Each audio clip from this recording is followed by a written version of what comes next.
The morning rush in Toronto moved like a living tide, heels clicking, briefcases swinging, the low hum of conversation echoing through the tunnels of the path.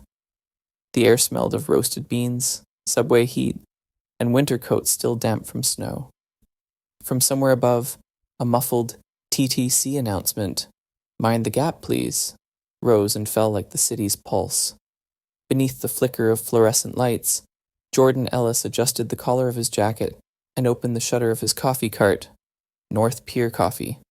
Steam hissed, and the scent of maple caramel filled the corridor like a promise. He worked fast but never rushed, each motion deliberate, practiced, the way a musician might tune an instrument before a concert. The grinder's hum joined the rhythm of footsteps. Milk frothed like cymbals. The register clicked in soft percussion. He poured with precision, wrist steady, eyes alert. The regulars were already lining up. Bankers, clerks, delivery drivers, and a few who didn't speak until they'd had their first sip. "Morning, Jordan," said a woman in a parka, handing over a travel mug. "Maple caramel, double shot," he said without looking at the list. His hands moved before thought, muscle memory honed from years of repetition. A swirl, a pour, a lid pressed tight. She smiled, coins clinking into the tip jar. By 8:30, the corridor was thick with bodies and sound. Jordan kept pace.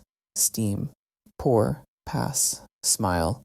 His movements efficient, but never mechanical. Each order mattered. Every receipt that printed from the small thermal machine was more than a transaction. It was proof. Proof that North Pier Coffee was thriving. Proof that he could provide. Proof that when the family court convened 3 weeks from now, he wouldn't be dismissed as another struggling father living paycheck to paycheck. He thought about the stack of invoices in a shoebox back in his apartment. The paper armor, he called it. Rent receipts, inventory logs, vendor permits. The things that said responsible, reliable, fit for custody. His lawyer had told him the judge wanted stability, routine, evidence that he could give his daughter what she needed. So every morning he built that evidence one cup at a time. A burst of cold air swept through as a door opened, sending ripples across the crowd. Outside, Toronto was gray and crisp, the kind of February day that turned every breath into smoke. Down here, under the city, the warmth of coffee and chatter created its own small universe, a shelter between deadlines and snowdrifts. Jordan wiped a line of condensation from the cart's steel counter, glancing at the reflection that looked back at him. 35, dark-eyed, tired but steady. A single father who refused to flinch. Behind that calm, his mind ticked through costs. Beans from Montreal, milk from Mississauga, sugar by the kilo. He was finally breaking even this quarter.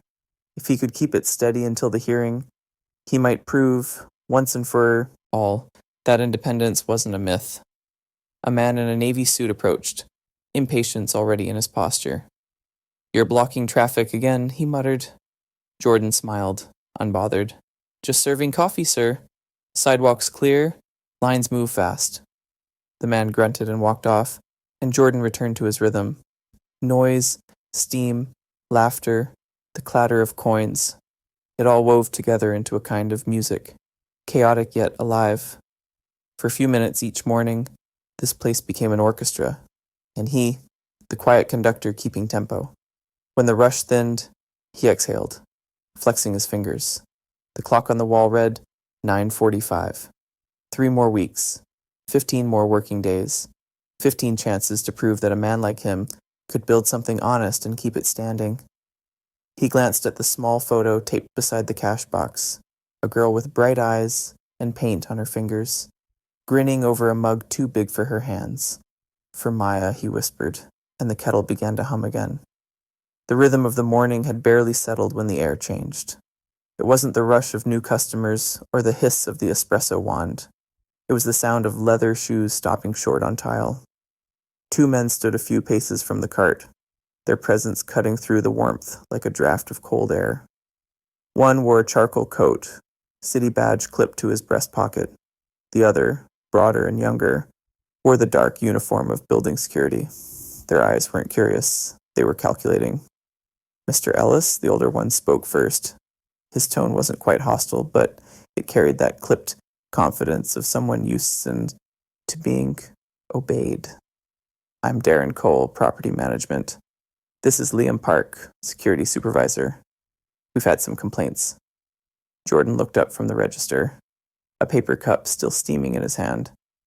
Complaints? He echoed, his voice calm. About what? Pedestrian flow, Darren replied. Your cart's placement is obstructing traffic during peak hours. We need to review your permit and insurance coverage. The words were familiar, rehearsed, the same dance he'd done a dozen times before. Jordan exhaled slowly, set the cup down, and reached into the small file box under the counter. The smell of coffee lingered between them like a peace offering. Everything's in order, he said. City of Toronto, vendor permit. Temporary extension valid until the end of the quarter. Insurance coverage at $2 million liability. He unfolded the papers and handed them over, the edges creased from being shown too many times. Darren took them with a gloved hand, scanning without real focus. Liam stood slightly behind, eyes moving from the crowd to the cart and back to Jordan's hands. It wasn't inspection, it was surveillance. 2 million, Darren murmured, as if tasting the number. That's higher than most street vendors. Jordan met his gaze. Because I'm not most street vendors. His tone wasn't sharp, just steady, iron wrapped in courtesy. Liam shifted, uncomfortable. Darren passed the papers back. We may need to schedule a surprise health inspection, he said casually. Random compliance check. You understand? Standard protocol. Jordan slipped the documents into their folder, movements neat and measured. Of course, he said. Though, if it's random, you probably shouldn't be warning me about it. The younger guard stifled a smirk before Darren shot him a look. The tension sat thick for a beat. Then Darren's smile returned. Thin, professional. Just doing our job, Mr. Ellis. We'll be in touch. Jordan nodded. No argument, no flash of temper. He'd learned long ago that some battles were fought best in silence. The men turned and walked off, their reflections swallowed by the glass corridor. For a moment, the hum of the path returned to normal. Heels clicking, doors sliding, the faint whistle of wind from the escalators. But Jordan could still feel the weight of their eyes, lingering even after they were gone. He leaned on the counter, exhaling through his nose. A customer, a delivery driver in a blue parka, approached cautiously. Everything good, man? Jordan forced a small smile. Yeah, just another inspection. The man nodded, sliding a $5 bill across the counter. City never misses a chance to check up on somebody working too hard. Jordan handed him the coffee, the gesture automatic, but inside his mind ticked through the implications. Surprise inspection, and complaints. It wasn't random. Nothing ever was. Someone up the chain didn't like that North Pier coffee was drawing crowds. Maybe it was competition, maybe prejudice, maybe both. He straightened, adjusted the cart's position by an inch, just to make sure no one could accuse him of blocking a thing. The floor markings were still visible, the flow of commuters unbroken. Every rule followed, every regulation met. That was his armor, paperwork, and precision. When the next rush came, he threw himself into the rhythm again. Steam, pour, pass, smile. Each gesture deliberate, almost defiant. The more they watched, the cleaner he worked. No shortcuts, no excuses. A few feet away, Liam lingered by the escalator, arms folded. Their eyes met briefly. The guard didn't sneer, just studied him, as if measuring what kind of man would choose to stand behind a cart instead of arguing back. Jordan held the gaze, until Liam looked away. By noon, the corridor was back to its familiar hum. Darren's threat of random inspection still echoed, but Jordan refused to let it cling. He wiped down the counter, logged the sales, and tucked the receipts neatly into the envelope labeled Court Evidence, March 15. Each piece of paper was one more shield against doubt. As he sealed the envelope, he caught his reflection again in the polished steel of the cart, shoulders straight, jaw set, eyes unwavering. They could question his space, his permit, even his worth. But they couldn't question his discipline. That, he thought, was something no one could confiscate. The lunch crowd was beginning to swell again when Jordan noticed her. Not right away. She didn't demand attention the way some customers did, tapping their feet or glancing at watches. She stood still, hands folded around a leather bag, eyes following the slow rhythm of the line. Her navy coat caught the light from the overhead panels, and strands of brown hair brushed her cheek as she leaned slightly forward to read the chalkboard menu. Something about her posture, composed but quietly restless, pulled at him. He finished the next order, steam rising in soft ribbons. Medium maple caramel, no foam, he called, handing the cup to a man in a suit. Then he looked up again. She was next. "What can I get for you today?" he asked, voice steady, professional. She didn't answer right away. Her gaze lingered on him, curious and cautious all at once. Then, in a low voice that cut through the hum of the crowd, she said, "Do you still remember me?" The scoop in his hand froze, midair. The question was so out of place, so intimate, that for a second he thought he'd misheard. He looked at her more closely. The sharp lines softened now by years. The same eyes, but older, wiser, touched by something he couldn't quite name. "Zoe, Marchand," she said, offering the name as if it might anchor the memory. It hit him like a sudden flash from a projector. Scarborough High, 2003. A cafeteria too loud, too bright, where he had learned to eat fast and talk little. Zoe had been the quiet one in the corner with thrift store sweaters and a sketchbook she never let anyone see. The other kids had mocked her for being different. He'd understood that feeling too well. One day, he'd simply sat beside her, unwrapping his peanut butter sandwich and splitting it in half. "You don't have to eat alone," he'd said. She'd looked up, startled, and smiled the smallest, most grateful smile he'd ever seen. Now that same smile flickered again, hesitant, searching. Jordan blinked, trying to fit that memory into the woman standing before him. A CEO's poise, an expensive bag, confidence where shyness used to live. He managed a quiet breath. "It's been a long time." "It has," she said softly. "You haven't changed much." He laughed under his breath. The city might disagree. Zoe's eyes swept the cart, the laminated menus, the queue of tired commuters. "You built this yourself?" "Every bolt," he said. "Started after the plant closed. Coffee was the one thing I knew people always needed." She nodded, then reached into her bag, pulling out a sleek business card embossed with Marchand Urban Partners. "I run a development firm now. We're opening a new concourse inside Union Center. Same foot traffic, better infrastructure. I'm offering small business leases. I want you there, Jordan. 6 months rent-free, full utilities covered." The crowd shifted behind her, impatient. Someone sighed loudly. Jordan didn't notice. The words rent-free echoed in his head like a bell, but along with them came another, dependency. He wiped his palms on his apron. "That's generous, Zoe, but I can't." "Can't?" He gestured toward the steady stream of customers. "This card is more than a business. It's evidence. The court looks at consistency, independence. If they think I'm leaning on someone's generosity, it could cost me custody." Zoe studied him, brows knitting. "You really think helping you would make you look weak?" "It's not about pride," he said quietly, though it partly was. "It's about what people see when they look at someone like me. They already assume I'm struggling. I can't give them proof." Her expression softened. "You're not giving them proof of weakness. You'd be giving them proof of growth." Jordan shook his head. "You don't understand. I can't risk it. Not with 3 weeks left." For a moment, neither spoke. Around them the path moved on, voices blending with the hiss of espresso, the shuffling of shoes, the endless hum of city life. Then Zoe smiled, a little sadly. Still the same Jordan, stubborn and good. He exhaled, the sound half a laugh. "Mostly stubborn?" She took her coffee and stepped aside, but not away. For a minute she stood near the wall, sipping, watching him work. He felt her gaze now and then, not judgmental, but heavy with unspoken thought. When she finally left, the air felt colder. That evening, as he pushed the cart back toward storage, her name lingered in his mind like the aftertaste of strong coffee.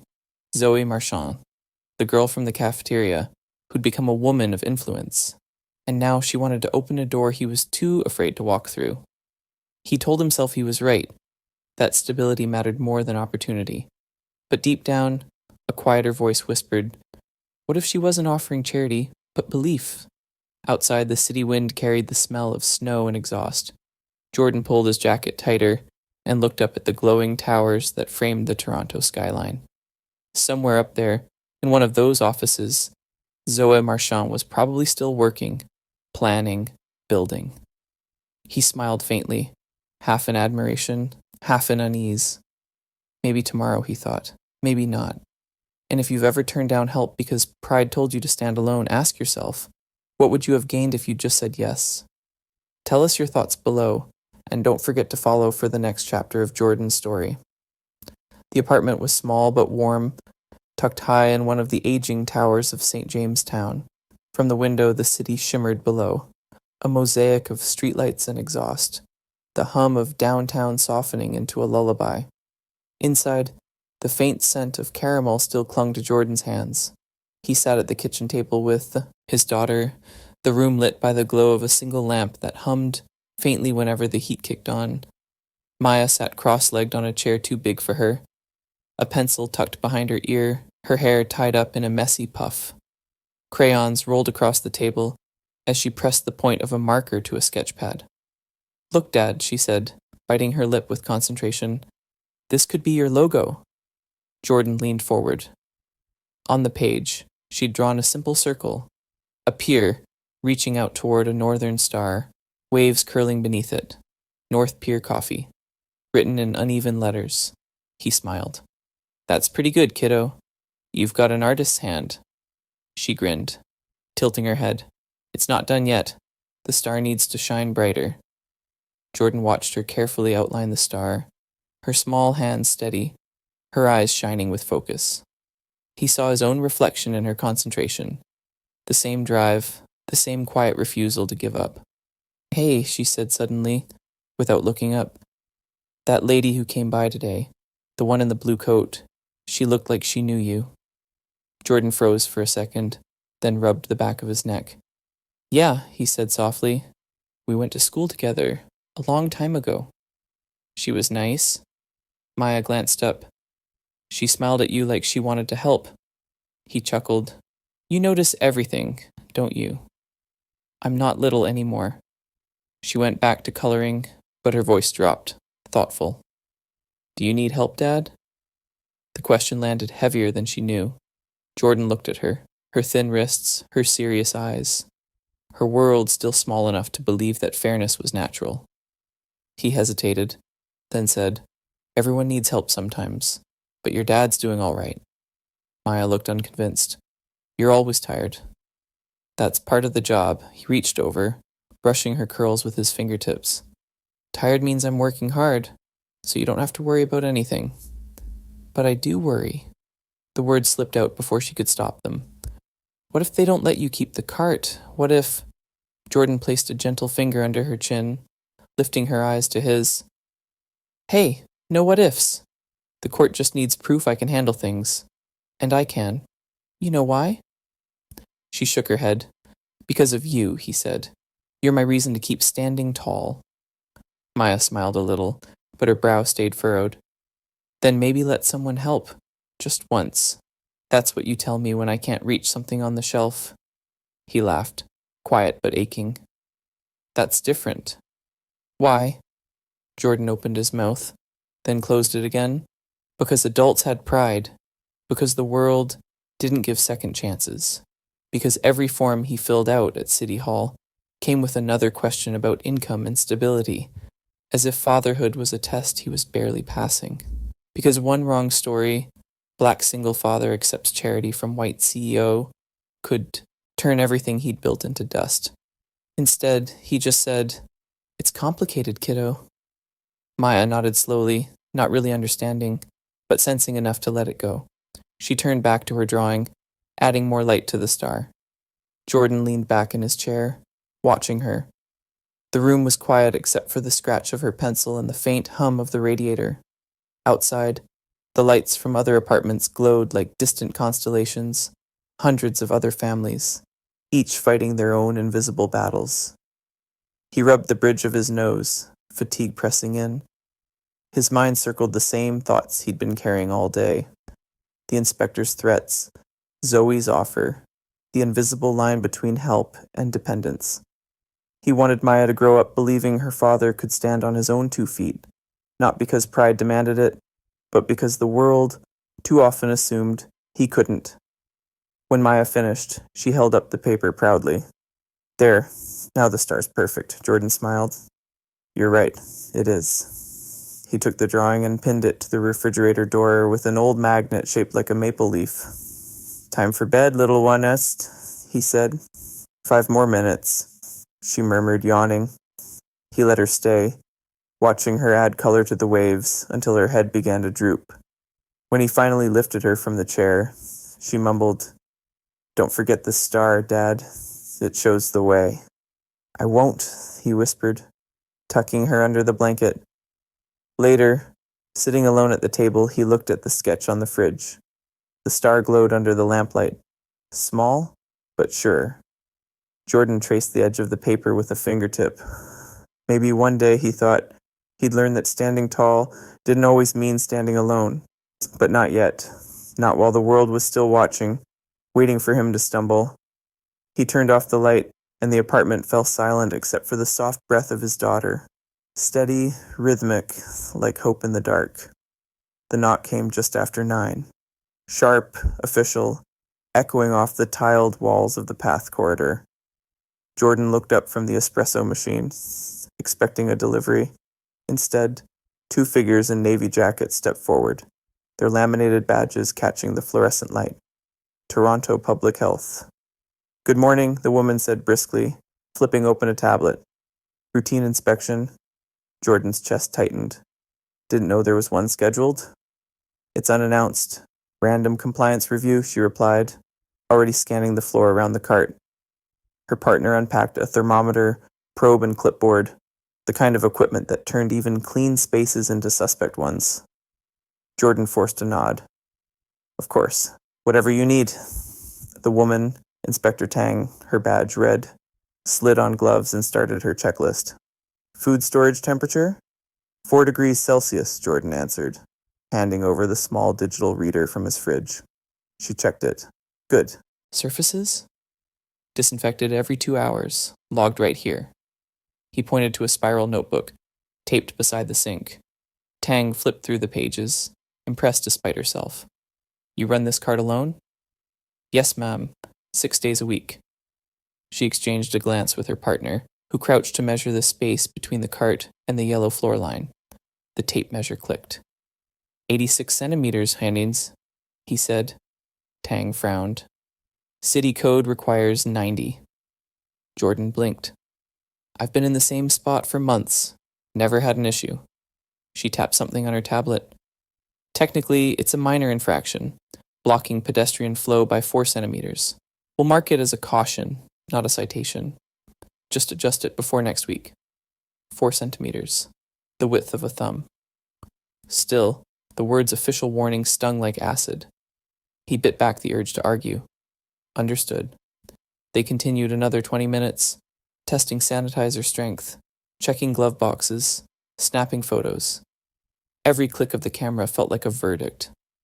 When they finally packed up, Tang nodded. Overall, your setup's cleaner than most brick-and-mortar cafes. Just mind that floor line. Someone filed a complaint. The word someone hung in the air.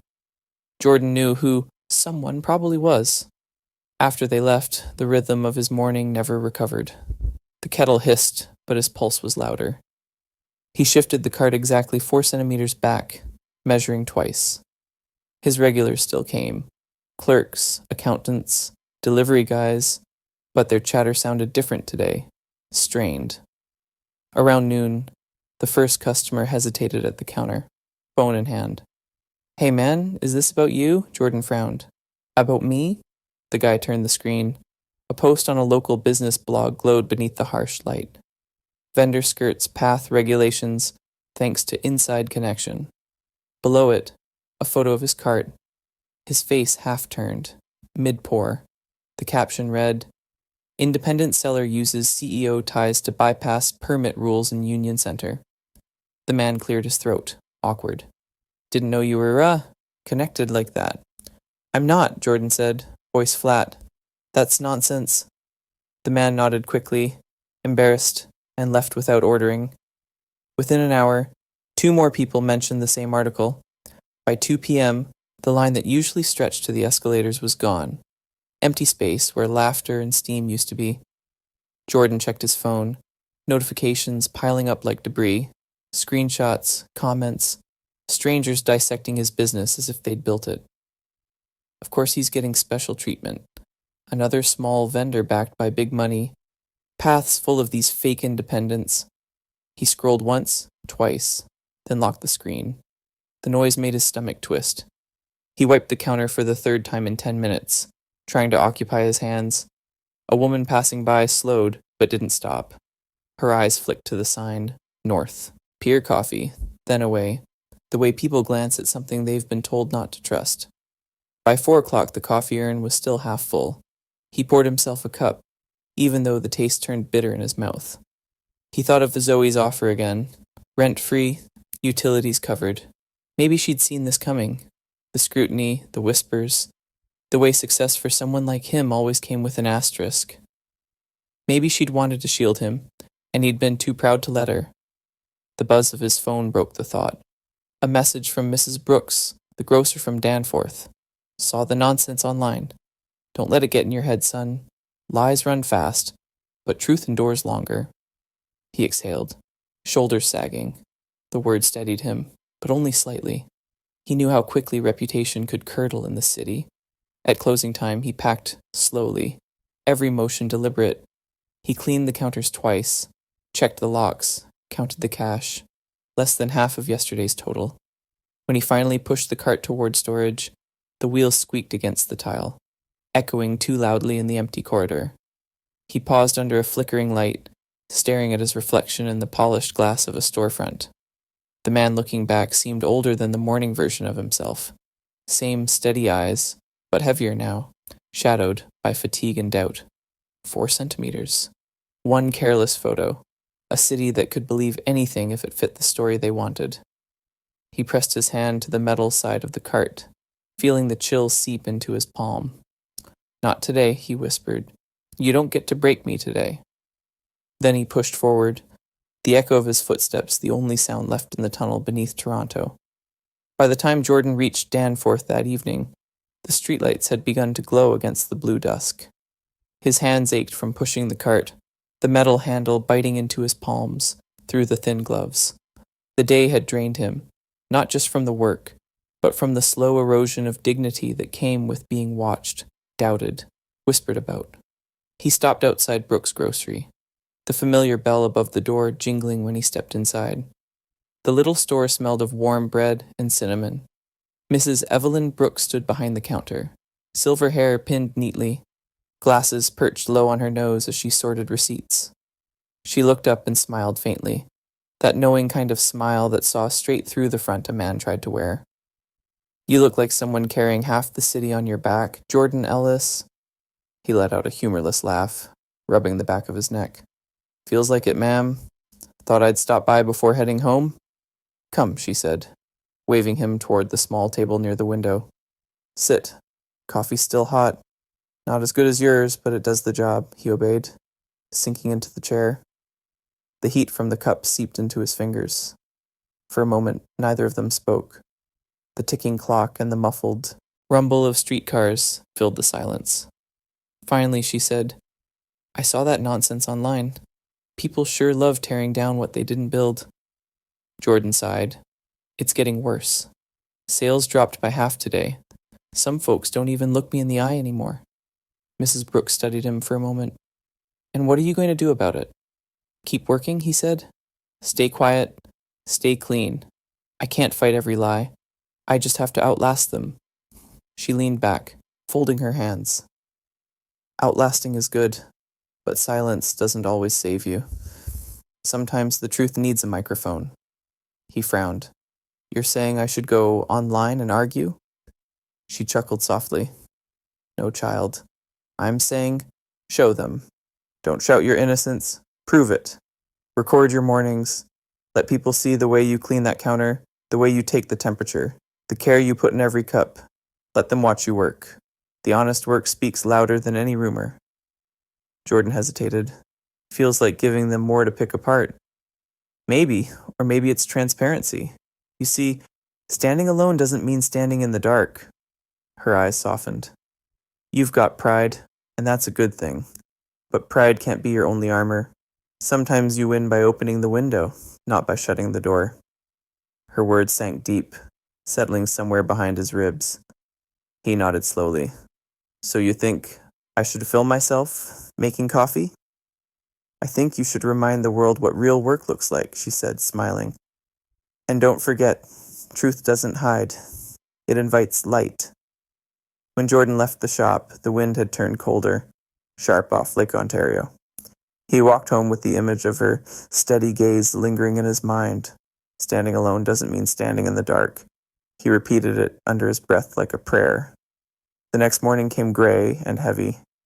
The path was quieter than usual, the gossip still alive but beginning to lose its heat. He worked methodically, setting up the cart, cleaning every surface with deliberate care. Then, pulling out his phone, he propped it against a coffee can and hit record. He filmed himself sanitizing the counter, checking the fridge thermometer, logging each step. No music, no filters, just truth. For the first time, he felt like he was reclaiming something. By noon, Zoe appeared again, not in her polished navy coat this time, but in a simple beige sweater and black slacks, hair tied back. She waited until the last customer left before stepping closer. You've had a rough week, she said quietly. He glanced up. You could say that.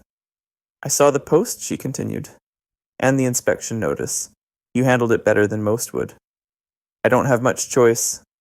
He kept wiping the counter, the rag moving in steady circles. Can't let them see me rattled. Zoe set her bag down. You don't have to keep doing this fight alone, Jordan. He didn't answer, focusing on stacking cups.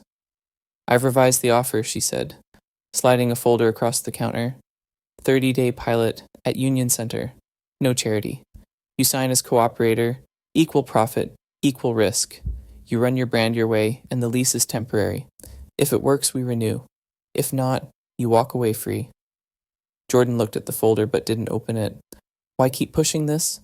Because it's fair, she said simply, and because you've earned more than 4 centimeters of hallway. He exhaled through his nose. You make it sound so easy. It's not easy. It's partnership, and it's how small businesses survive in this city. You think the big cafes stand alone? They have investors, marketing teams, lawyers. But you've been doing everything with grit and prayer. I respect that. But respect doesn't pay rent. Jordan looked up then, meeting her eyes. She wasn't pleading. She wasn't offering pity. She was laying down a challenge. He finally said, 30 days, equal risk. Equal reward, she corrected gently. He shook his head. It still feels like I'm leaning on someone else. Leaning isn't falling, she said. And refusing every outstretched hand doesn't make you strong. It just makes you tired. Her words hit harder than he expected. He wanted to tell her that tiredness was all he'd known for years, that the world didn't give second chances to men like him. But something in her expression stopped him. She wasn't there to save him. She was there to stand beside him. He closed the folder, fingers lingering on the paper. I'll think about it, he said quietly. Zoe nodded. That's all I ask. She gathered her things, then hesitated. I watched your video this morning, the one showing your cleaning process. It was honest. People need to see that. It's brave. I just wanted the noise to stop, he admitted. It won't, she said. But now the noise has something real to echo against. When she left, Jordan watched her disappear into the moving crowd. For the first time in days, he felt something shift, Small, uncertain, but real. Not relief, not yet. Just the faint sense that maybe the fight didn't have to be one-sided. He turned back to his cart, the faint scent of caramel and sanitizer mixing in the air. Then, under his breath, he said what Mrs. Brooks had told him the night before. Standing alone doesn't mean standing in the dark. And for the first time, he believed it. The next morning began quietly, the kind of cold that crept in through window seals and nipped at the fingers. Jordan was already dressed, the smell of brewing coffee filling the small apartment, when he heard Maya's voice from the corner of the kitchen. Dad, why does this bag look weird? He turned. Maya was crouched beside the supply box, her pajamas covered in cartoon stars, a 20-pound bag of sugar balanced against her knees. Her small brows furrowed. What do you mean weird? She turned the bag toward him. The label was off, printed twice, one layer faint, the other slightly tilted. The usual clean blue logo of the distributor looked smudged, the font heavier than normal. Jordan frowned, kneeling beside her. Where did you find that one? In the new delivery box, she said, pointing to a stack of sealed packages near the counter. He took the bag, running his thumb over the seam. The texture of the plastic felt wrong, too smooth, as if recently sealed. He lifted it to the light, studying the ink.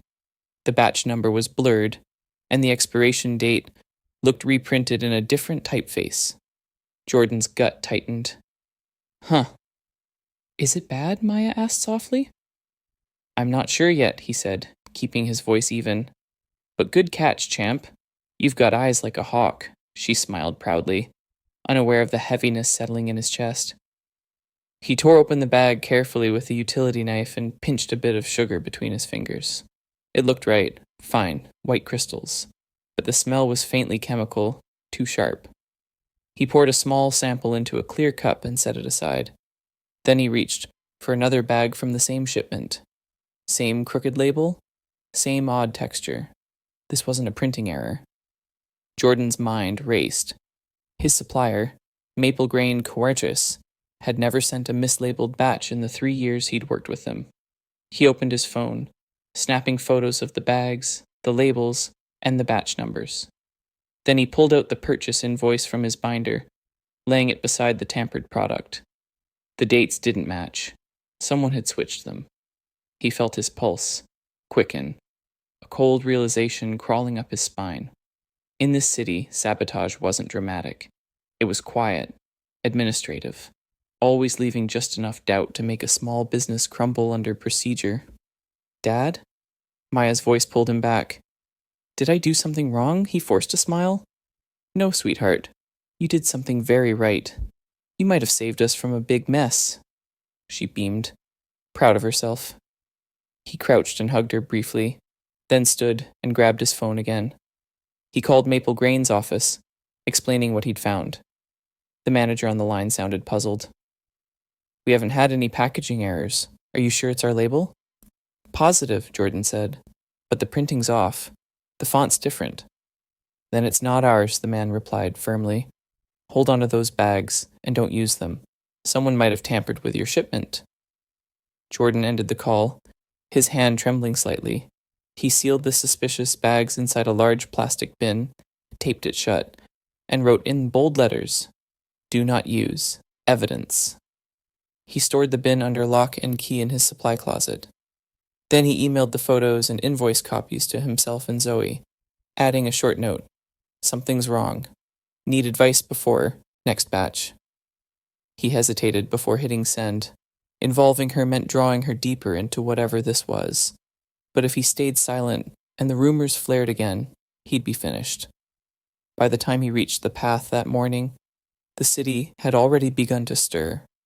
Streetcars rattling, commuters clutching coffee cups, the faint pink light of sunrise catching on the glass towers. Jordan set up the cart mechanically, trying to focus. He checked every jar, every seal, refusing to let the unease show. But around mid-morning, as the crowd picked up, a customer held out his phone. Hey man, I just read something online. You're not using bad sugar, right? Jordan's stomach dropped. What? The man turned the screen toward him. A new post on an anonymous food blog. Sources report illness linked to Path coffee vendor. Possible contaminated sugar supply.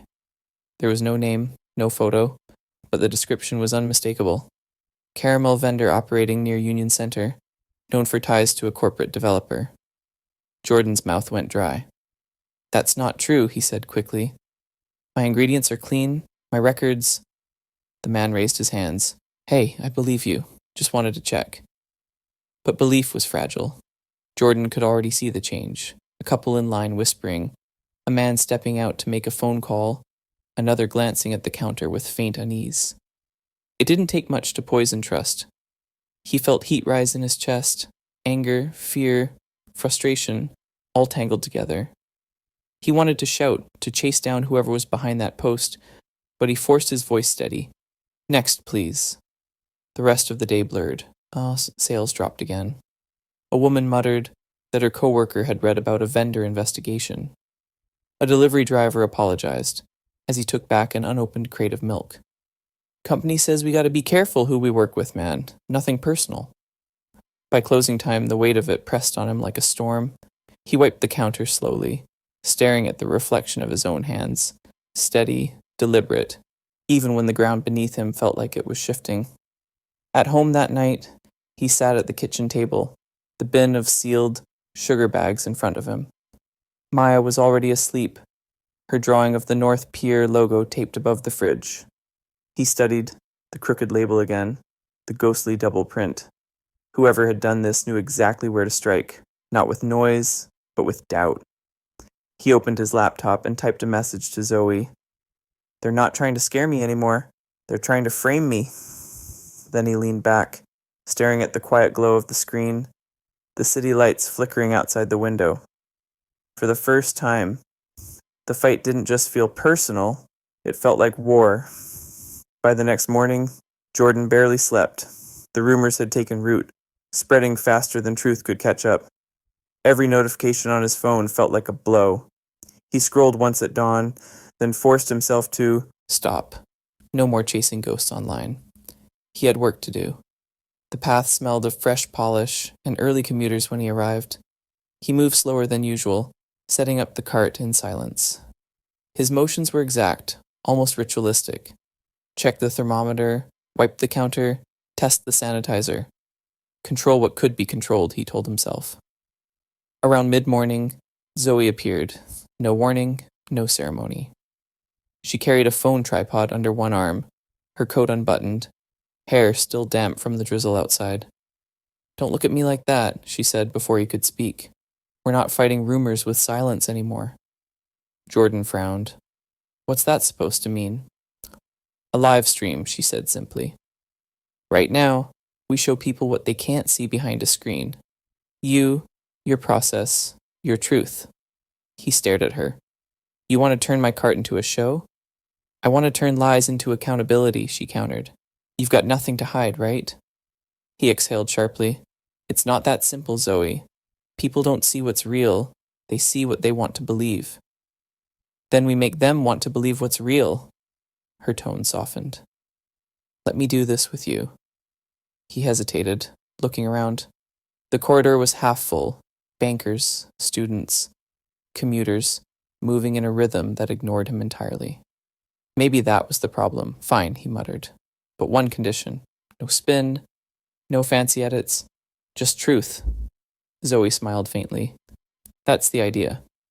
She set up the tripod across from the cart, angling the phone slightly upward to capture the whole space, the kettle, the sink, the sanitizer bottle, the gleaming jars of sugar. She hit record. Good morning, everyone, she began, her voice steady, professional. This is Zoe Marchand, and today I'm here at North Pier Coffee with its owner, Jordan Ellis. You've probably seen a few things online, rumors, questions, so we're going to show you exactly what happens here. No filters, no scripts. Jordan froze, then nodded reluctantly. Morning, he said into the camera, his voice quiet but sure. My name's Jordan. I make caramel coffee for a living. Been doing it 3 years, right here in Toronto. I started this cart after the plant I worked for shut down. I needed something that could keep the lights on and keep my daughter fed. He moved naturally through his routine, narrating each step. First thing every morning, I clean every surface. Twice. I check my fridge. It has to stay at 4 degrees Celsius, or I don't sell a thing. I use a sanitizer that's food safe. No shortcuts. Every batch of sugar gets logged by number, and I keep samples sealed for a week in case anyone ever needs to test it.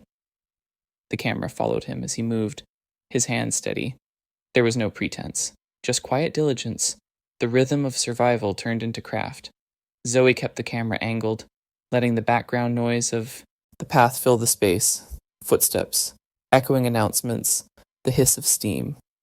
You hear that? She said softly. That's what real work sounds like. Jordan smiled faintly, but kept going. People think street vendors cut corners, he said. But this cart's cleaner than half the offices upstairs. I've got a daughter, Maya, she's 9. She watches me work sometimes. I want her to know her dad built something honest, even if it's small. There was a pause. Zoe's voice lowered. Why keep fighting when it would be easier to walk away? He didn't look at her, just into the camera. Because every time I think about quitting, I think about her. She drew the logo, that little star you see up there. She said it's so I never lose my way. For a second, silence. Then Zoe stepped closer to the frame. That's why we're showing you this, because good people deserve to be seen. The comments began rolling in almost immediately. Respect to this man. Looks cleaner than my office lunchroom. Single dad doing it right. Where is this? I want that coffee. Jordan blinked, caught off guard by the messages scrolling across the screen. He hadn't expected kindness to travel as fast as cruelty. Zoe kept reading a few aloud. Someone just said they're coming by right now. She looked up at him, smiling. You might want to restock. He laughed under his breath. The sound startled even him. Guess I should. Within half an hour, the line began to grow again. A woman in a red scarf stepped up first. Phone still open on the live stream. Saw you online, she said. That story hit me. 2 caramel lattes, please.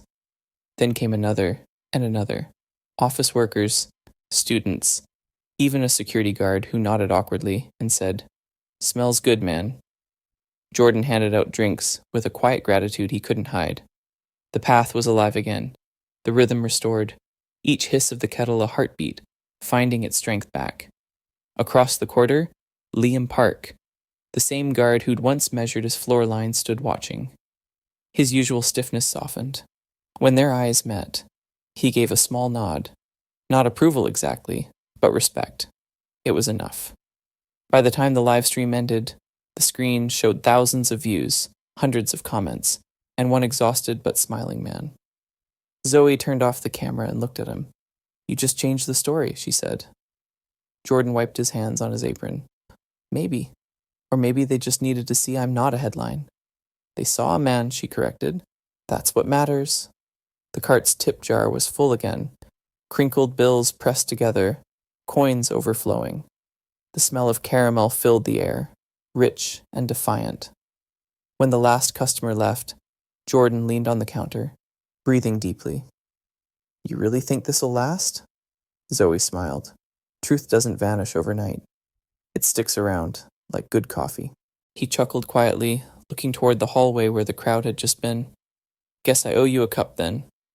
Make it 2, she said. He brewed them fresh, the steam rising like a sigh of relief. Outside, the city still buzzed, still flawed, still full of people quick to judge, but for the first time in weeks, Jordan felt something shift inside him. Not victory, not yet, but belief. As Zoe handed him his own cup, their fingers brushed. She smiled softly. See, light travels fast when you let it. He looked at her for a moment, then toward the little star on his sign. Yeah, he said quietly, and sometimes it even finds its way back. The wind over the city had turned sharp again by the time Jordan reached the storage garage that night. The corridor lights flickered, a dull, yellow hum against the cold. He was carrying the last crate of beans when his eyes caught something bright on the door. A piece of orange paper slapped across the metal. Notice of suspension, 72 hours, issued by Toronto Municipal Licensing and Standards. His breath caught. For a second, the world narrowed to the paper's edges. The words blurred. Unsanitary storage conditions pending review. He read it again, disbelief turning to fury. No, he muttered, tugging at the seal. The door didn't budge. The city's lock had already been latched. No, not now, not again. The sound of rain outside filled the silence. His shoulders sagged under the weight of exhaustion and disbelief. Someone had done this. Someone wanted him off the street, permanently. He pulled out his phone, taking photos of the notice, the lock, the timestamp. Then he sank onto a crate, head in his hands.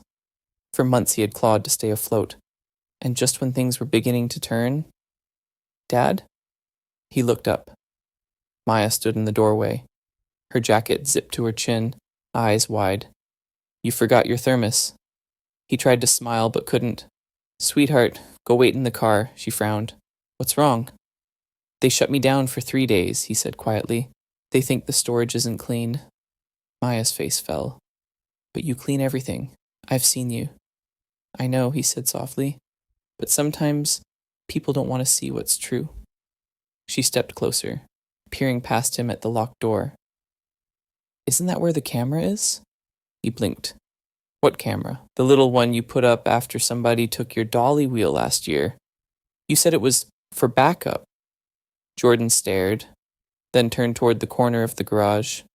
There it was, half hidden in shadow, the small black dome of a second-hand security cam. Maya, you're a genius, he whispered, pulling out his phone. He connected to the feed, heart pounding.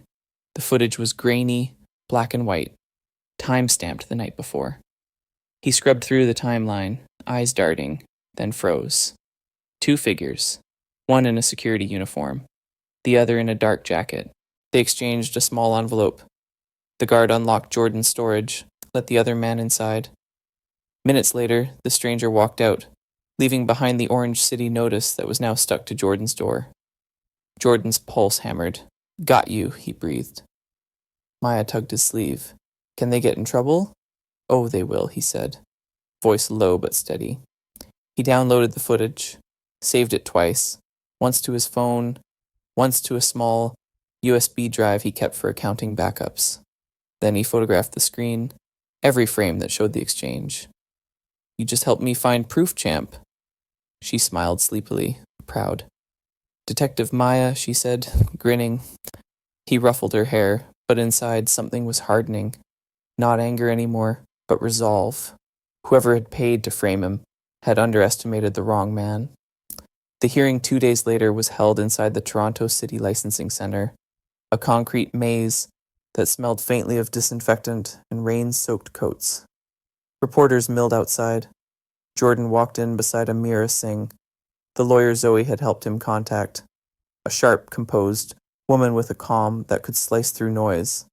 On the opposite side of the table sat the representatives from Harbor Bite Foods, the corporate cafe chain that had been circling the path for months, and the building manager from Union Center, both immaculate in dark suits, faces unreadable. At the center of the long table sat Inspector Rao, an older woman with a calm, unreadable face and eyes that missed nothing. Mr. Ellis, she began, adjusting her glasses. You've been accused of violating city sanitation standards and operating within a private facility under questionable conditions. You have the floor. Jordan cleared his throat. His tie felt too tight. Ma'am, I follow every rule there is. Daily sanitation logs, temperature checks, recorded procedures. I've been inspected before. Clean record every time. Amira stepped forward, sliding a folder toward the inspector. We'd like to submit the following: receipts for certified suppliers, the live broadcast record of Mr. Ellis's preparation process, temperature logs for the last month, and new evidence showing unauthorized entry to his storage unit. That last phrase turned heads. The Harbor Bite lawyer leaned forward sharply. Objection, this. Inspector Rao raised a hand. Let her finish. Amira clicked her laptop, projecting the footage from the storage camera onto the screen. The grainy black and white image filled the room. The guard, the envelope, the stranger entering, then leaving. Gasps rippled through the chamber. That, Amira said evenly, is the same night Mr. Ellis's storage was sealed by the city. The lock was intact when he left. The next morning it bore the orange notice. This video shows clear tampering and collusion with a building employee. The room fell still. Inspector Rao leaned closer, frowning at the footage. Who is the man in the dark jacket? Still unidentified, Amira replied.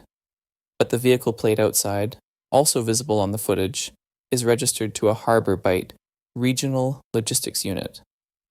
The lawyer for Harbor Bite stood abruptly, voice tight. Coincidence? That proves nothing. We operate dozens of vehicles. Rao's gaze turned sharp. Perhaps, but I've seen enough to pause your confidence. She turned to Jordan. Mr. Ellis, do you have the live recorded procedure video? Jordan nodded and handed her the USB Zoe had labeled Transparency Stream. The inspector plugged it in. The hearing room filled with familiar sounds, Jordan's voice, explaining each sanitation step, the rhythmic hiss of steam, the mention of his daughter's name. Even the opposition shifted uncomfortably as the footage played. The honesty was unpolished, unedited, the kind that didn't need embellishment. When it ended, Inspector Rao folded her hands. Mr. Ellis, the city appreciates diligence, and from what I see, diligence is all you've shown. She turned to the clerk. Suspend the 72-hour order, effective immediately. Jordan blinked, hardly believing it. Rao wasn't finished. And initiate a formal investigation into possible misconduct by Harbor Bite representatives and building staff. I will not tolerate manipulation of municipal process. The Harbor Bite lawyer tried to object again, but the inspector's gavel struck the table. Enough. The truth doesn't need shouting. Jordan exhaled, knees weak. He looked at Amira, who gave him the faintest smile. You just won your space back, she whispered. Outside, the hallway buzzed with reporters and city employees murmuring. Cameras flashed the moment he stepped out. Zoe waiting nearby. She looked proud and fiercely protective. One reporter thrust a mic forward. Mr. Ellis, how does it feel to be vindicated? Jordan's throat was tight, but his voice came clear. I'm just a father who makes coffee to feed his kid, he said simply. I follow the rules. I show up. And I don't back down when people try to take that away. Flashbulbs burst. Voices rose with more questions, but he didn't flinch this time. Zoe stepped beside him, her hand slipping into his, not for rescue, but solidarity. Another reporter called out, Ms. Marchand, is this charity or partnership? Zoe met the cameras head on, her tone firm. It's partnership, equal stakes, equal respect. Jordan doesn't need saving. He deserves the same ground any honest business deserves. A hush fell for a moment. Then applause broke from somewhere in the crowd. For the first time in months, Jordan felt the air around him lighten. He looked down at their joined hands, then at the skyline beyond the windows. Toronto's glass towers glowed in the afternoon sun, hard, cold, but shining all the same. In that light, he could see the reflection of himself, a man who had fought, faltered, and somehow stood taller than before. And for once, he let himself breathe, really breathe, knowing that this time, the truth had not just survived, but won. The week after the hearing, Toronto woke to headlines that read like redemption. Small vendor wins against corporate giants. North Pier coffee cleared after false claims. Photos of Jordan shaking hands with Inspector Rao and standing beside Zoe appeared across local news feeds. But for Jordan, the victory wasn't just in print, it was in the air itself. The next Saturday, sunlight spilled across Union Square, the heart of downtown. Jordan stood behind a long folding table, with his familiar cart gleaming at one end. A hand-painted banner fluttered overhead. Open Coffee Day. Every cup helps. Feed a child. Steam rose from rows of coffee urns, the scent of maple and caramel mixing with city breeze. Volunteers bustled beside him, wearing aprons marked North Pier, serving customers while donation jars filled one after another. Every dollar raised that day would go to the Toronto Public Schools Breakfast Fund. Zoe's idea, Jordan's commitment. The crowd stretched down the plaza, laughter mingling with street music. Commuters, parents, students, some came for coffee, others just to shake his hand. A local radio host stopped by, microphone in hand. "You could have used today to promote yourself, Jordan," she said, smiling. "Instead, you're giving it all away. Why?" He wiped his brow, smiling softly. "Because community gave me my life back," he said. "Now it's my turn to give something back." Applause rippled through the line. Cameras clicked. The morning became something more than business. It became belonging. Even the path guards, once skeptical, helped with crowd control, joking with the volunteers. Just before noon, Liam Park approached quietly from the edge of the crowd. He was out of uniform, wearing a simple jacket and cap. Jordan noticed him, but didn't speak until Liam stopped in front of the cart. "Need a coffee?" Jordan asked lightly. Liam hesitated, then nodded. "Double cream?" Jordan poured the cup, slid it across the counter. Liam took it, eyes down, then looked up and said, "I owe you an apology." Jordan paused, unsure. "I was wrong," Liam said. "About you, about everything.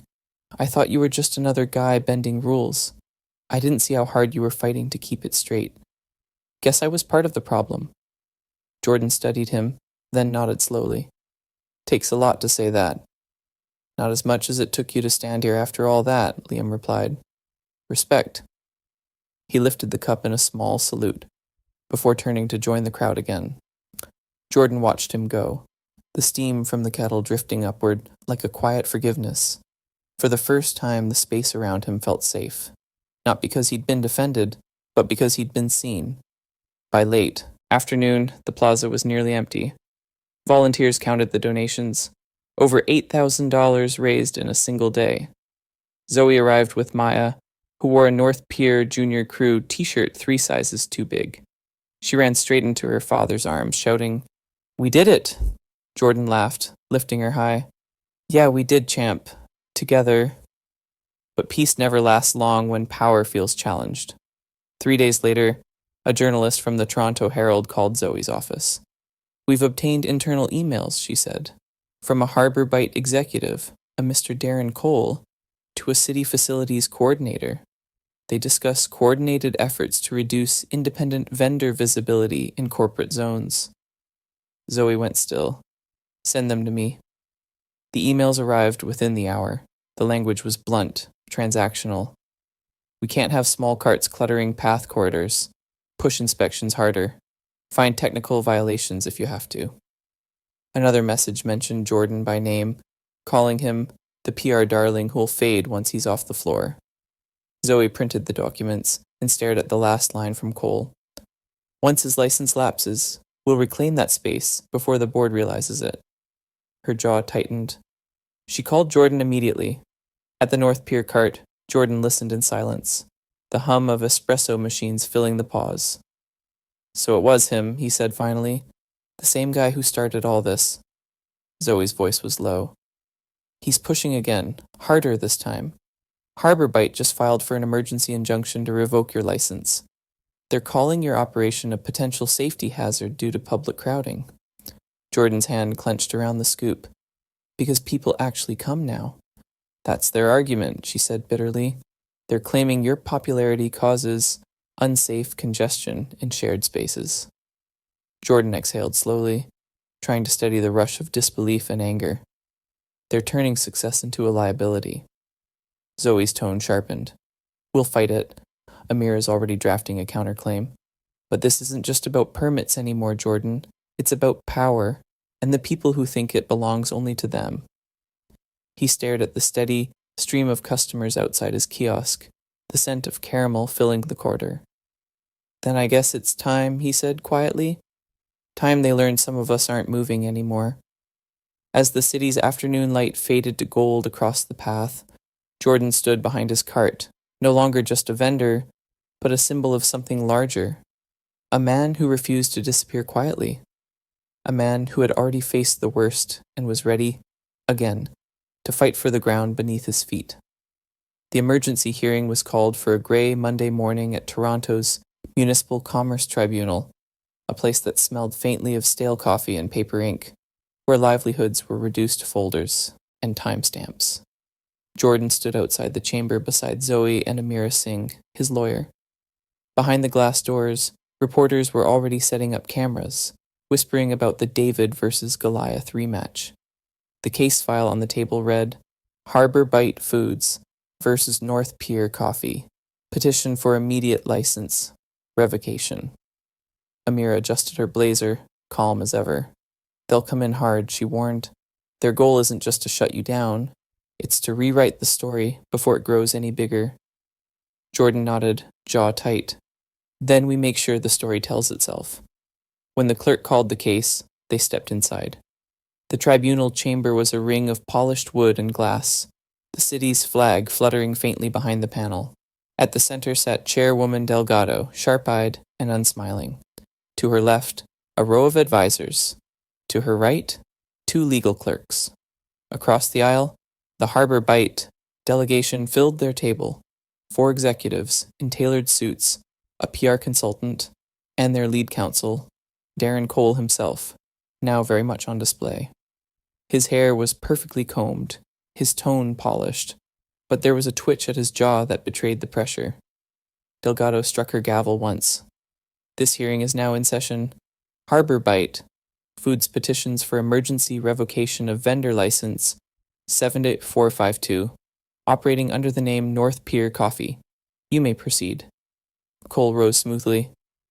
Madam Chair, we present clear evidence of non-compliance and potential public health risk. This vendor has a documented pattern of negligence, and, as of last week, was found using defective sugar supplies with altered labeling. He gestured to a stack of printed photos. The screens behind him flickered to life, displaying zoomed-in images of the same crookedly printed sugar bags, the ones that had nearly ruined Jordan weeks earlier. These, Cole said, were recovered from the vendor's own storage unit. Note the mismatched fonts, smudged expiration dates. Any reasonable inspector would see the danger. The panel murmured. Delgado lifted an eyebrow. Do you have lab results confirming contamination? Pending, Cole said quickly, but the packaging irregularities alone violate Section 9B, proper sourcing documentation. Amira rose. If I may, Madam Chair, Delgado nodded. Proceed. Amira walked calmly to the projector, slotting in a USB. The screen changed. Stills from the security camera Jordan had kept running in the storage garage. Let's add context, she said evenly. These photos Mr. Cole refers to, the same ones he conveniently recovered, were part of a shipment tampered with before Mr. Ellis even opened the delivery. The real footage tells the story. The video rolled. The tribunal room fell silent. The black and white images showed the 2 men entering after hours, one in a security uniform, the other carrying an envelope. The same man Cole had been seen emailing weeks prior about removing small vendors. Amira's voice was measured, but sharp. Time-stamped at 22:43, 3 nights before the inspection. Here you can see the lock being removed. Metadata attached verifies the original file's creation date and unbroken chain of custody. A clerk leaned forward, checking the data on screen. Delgado's gaze turned cold. This camera belongs to Mr. Ellis? Yes, Madam Chair, Amira replied. Purchased 2 years ago, registered to his business account. The footage was backed up automatically to cloud storage, metadata cross-verified by the tribunal's IT staff. Cole tried to interject. That doesn't prove, it proves your evidence was planted, Amira cut in, voice steady, and it shows who had motive and access to do it. She tapped the keyboard again. The next slide appeared, a screenshot of the email chain leaked to the Toronto Herald. The subject line glowed on the screen. Reducing independent vendor presence, coordination plan. Cole's expression faltered. Amira continued, her tone now edged with quiet fire. These emails sent from Mr. Cole's corporate account mention Mr. Ellis by name and outline a plan to push inspections harder until his operation is removed. Combined with the tampering footage, we have a pattern, not of negligence, but of sabotage. Murmurs rippled through the chamber, echoing off the walls. Delgado turned toward Cole. Do you deny authoring these messages? Cole's mouth opened, then shut. My correspondence was taken out of context. Context, Delgado said sharply, doesn't change intent. She turned back to Amira. You mentioned a witness who first discovered the mislabeled supplies? Amira nodded. Mr. Ellis's daughter, Maya, noticed the error while assisting her father. She is not present today for obvious reasons, but her statement was documented and verified by affidavit. Delgado's expression softened slightly. A child's observation prevented contaminated materials from reaching the public. That says something about diligence. Jordan felt heat rise behind his eyes, but kept his chin up. He hadn't wanted Maya dragged into this, yet her small act of attention now stood as the truth's cornerstone. Amira closed her laptop. Madam Chair, North Pier Coffee operates transparently. Daily sanitation logs, digital temperature tracking, and a publicly available video of every morning's prep routine, the same one viewed over 100,000 times after last month's hearing. That's not negligence, that's accountability. Delgado leaned back in her chair, eyes sweeping across the room. The Harbor Bite executives whispered furiously among themselves, their confidence thinning. Finally, Delgado spoke. This tribunal finds insufficient grounds for emergency revocation. Furthermore, we find credible evidence of deliberate interference in Mr. Ellis's business operations. She glanced at Cole, her tone cooling to steel. Effective immediately, the petition is dismissed. Harbor Bite Foods is now subject to an ethics inquiry, and the Union Center management is formally reprimanded for failure to maintain impartial oversight. A burst of murmurs followed, reporters scribbling, cameras flashing. Cole's face had gone pale, the mask of corporate polish cracking under the weight of exposure. Jordan exhaled, slow, steady, his hands, trembling only slightly. Zoe squeezed his arm, her whisper barely audible. You did it. He looked at her, his voice quiet but resolute. No, we did. Delgado struck her gavel one last time. This hearing is adjourned, and Mr. Ellis, for what it's worth, this city could use more business owners like you. Outside the chamber, light poured through the tall glass windows of City Hall, reflecting off wet pavement. Reporters crowded, microphones flashing. Jordan stepped forward, calm now, centered. I'm not here to fight corporations, he said. I'm here to keep serving coffee, the way my father taught me. Clean, honest, and steady. I do this for my daughter, for people who still believe small work can make a big difference. As his words carried through the microphones, the crowd quieted. Zoe stood beside him, her gaze steady and proud. Behind them, the city buzzed with renewed noise, buses, footsteps, the hum of traffic. But beneath it all was something steadier, stronger, the sound of one man's truth finally landing where it belonged, in the open, undeniable light. The weeks that followed the tribunal hearing felt different, not quieter, but steadier, like the city itself had taken a breath and decided to let him stand. For the first time in years, Jordan Ellis wasn't running from disaster. He was walking toward something solid. Inside the Union Center's glass atrium, a new document lay open on the table. The header read, Pilot Partnership Agreement, 30 days. Across from him sat Zoe and a representative from the building's management committee. Inspector Rao, now acting as a neutral advisor, leaned slightly forward, glasses glinting in the light. The terms are simple, she said. Joint operation, full transparency, revenue shared by percentage, no subsidies, no hidden transfers. You both manage the space, equally accountable. Jordan nodded, scanning the clauses.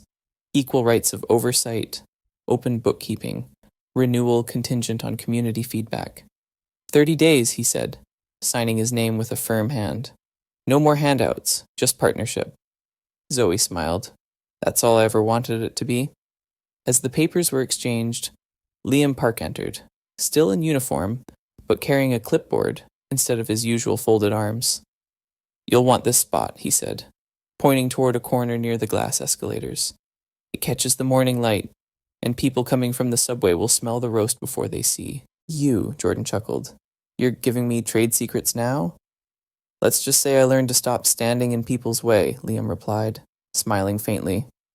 Inspector Rao added, and you'll want to follow the updated checklist. She handed over a laminated sheet.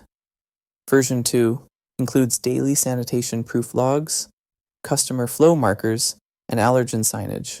I'll come by at the end of the week to review, but honestly, she gave him a knowing look. I doubt I'll find much wrong. Jordan took it carefully, almost reverently. Thank you, Inspector. Don't thank me, Rao said. You earned this. Just remember, clean counters are easy. Clean reputations take longer. He nodded. He knew. The grand reopening was not grand at all, and that made it perfect. A crisp Saturday morning, sunlight spilling through the atrium's high windows. The new North Pier kiosk gleamed beneath a banner that read, in simple white letters, Brewed in the Open. The line began before he even unlocked the register. Familiar faces from Path, construction workers from nearby, a few reporters, and locals who had followed the story. Volunteers handed out tiny maple leaf pins beside the donation jar for the school breakfast fund. Maya, wearing her small North Pier Junior Crew apron, climbed onto a stool beside the counter and hung her latest drawing. A bright red and blue version of the North Star, with North Pier written in her looping handwriting. The words glimmered under the morning sun. Zoe watched, smiling softly. Your artist just rebranded your business, Jordan laughed. Looks better than anything I could have printed. The first customer approached, an older woman in a green coat, holding a newspaper with his photo on it. I don't drink coffee, she said, but I came to buy one anyway. Feels good supporting someone who didn't give up. Jordan smiled and handed her a cup. Then I'll make this one extra warm. As the day went on, the line never really thinned. The scent of caramel roast and maple foam drifted through the atrium, spilling out into the path tunnels below. Music played from someone's Bluetooth speaker, and the atmosphere felt more like a neighborhood block party than a business launch. When the rush finally slowed, Zoe joined him behind the counter, sleeves rolled up, handing out napkins and refilling milk jugs. Their laughter mingled easily now, two people no longer divided by what they owed or what they feared to lose. Jordan looked around, the kiosk shining beneath the banner, Maya chatting with the customer who complimented her star drawing. You know, he said quietly, it's strange. All this time I thought standing on my own meant standing apart, but it doesn't. Zoe glanced at him, wiping a spill from the counter. No, it means standing steady, but never alone. He looked at her then, really looked, and for a heartbeat, the noise of the atrium faded, the weight of the last few months, the fights, the exhaustion, the small victories, all of it dissolved into something wordless and grounding. He extended his hand slightly. She took it without hesitation, not dramatic, just real, a quiet gesture between equals. Outside, a reporter raised his camera and caught the moment. Two hands, one dark, one light, meeting over a counter of brushed steel, beneath a banner that read, Brewed in the Open. That evening, when the city calmed and the crowds dispersed, Jordan and Maya walked down to Harbourfront, the wind off Lake Ontario carrying the faint chill of late autumn. The CN Tower shimmered above them, its reflection stretching across the rippling water. Maya leaned against the railing, the last bit of caramel popcorn in her hand. It looks like it's floating, she said dreamily. It is, Jordan murmured, watching the lights dance. It's all reflections. The tower, the city, even us. He pulled out his phone, thumb hovering over Amira's contact. Then he typed, Thank you. I'd like to schedule that custody consultation when you're free. Message sent. For once, he felt no fear in hitting send. Maya slipped her small hand into his. Bo Mintang Royha? He smiled. We didn't win, champ. We just found our way. The lake breeze rustled the edges of his jacket, carrying the scent of roasted beans and cold metal. Above them, the tower's lights shimmered like a compass needle, pointing north. Jordan looked out at the horizon, at the city, that had tried to break him and somehow taught him to stand stronger instead. His voice was soft, but sure. Self-respect and solidarity, that's how we last. And with that, he took his daughter's hand, and together they walked toward the glow of the city. A new door opened before them, steady and bright as the North Star.